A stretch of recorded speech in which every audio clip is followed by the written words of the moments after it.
Je crois que je n'ai jamais été aussi en colère et aussi triste qu'en ce moment.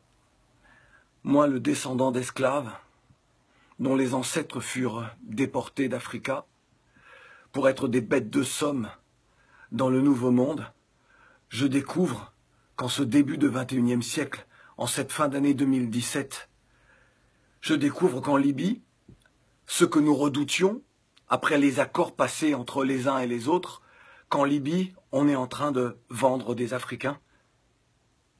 Là, en Libye, on vend nos jeunes qui, parce qu'ils ne pouvaient plus supporter le manque de vision d'avenir dans leur propre pays, ont décidé de partir, de braver le désert, de braver la mer, de braver la violence des groupes armés, de se retrouver humiliés en Europe en arrivant, que ce soit à Lampedusa ou ailleurs. Là, aujourd'hui, avec les accords passés entre la Libye et l'Union européenne, la France et d'autres pays, avec les États africains qui ferment les yeux, qui ne font rien, mais alors rien, pour aider cette jeunesse. Dire que nos jeunes ne peuvent plus partir. Ils font un sommet extraordinaire, il faut réfléchir. Aujourd'hui, on est en train de vendre, là, des Africains, des jeunes, nos jeunes. On les enferme dans des cages, puis on les vend au plus offrant. Et ça ne vous fait rien. Moi, le descendant d'esclaves, j'ai la haine. Je me demande que faut-il faire. Après cela, il faut que l'on nous dise qu'il faut aimer ce monde, il faut respecter les institutions telles qu'elles soient. Alors que moi, je vais rester là, à ne rien dire, à ne rien faire, alors que, là encore, ce soir, un reportage de France Info nous montre ces jeunes que l'on vend. Et personne ne dit rien. Les dirigeants ne disent rien.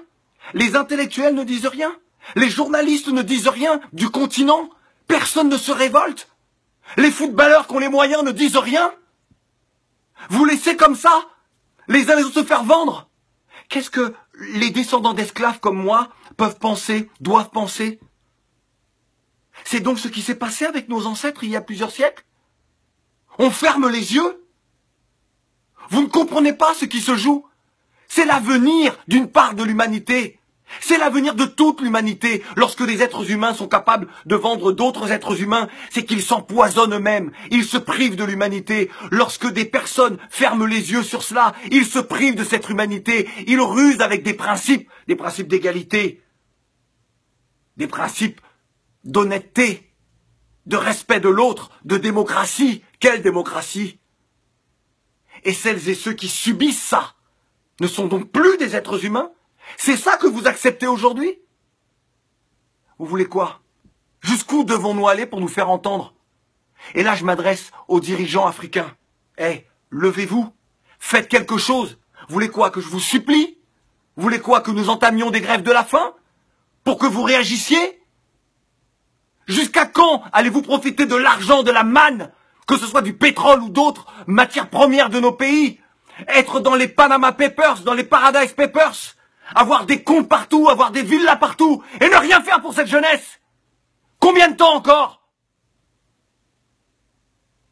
Nous, on est prêts. On est prêts.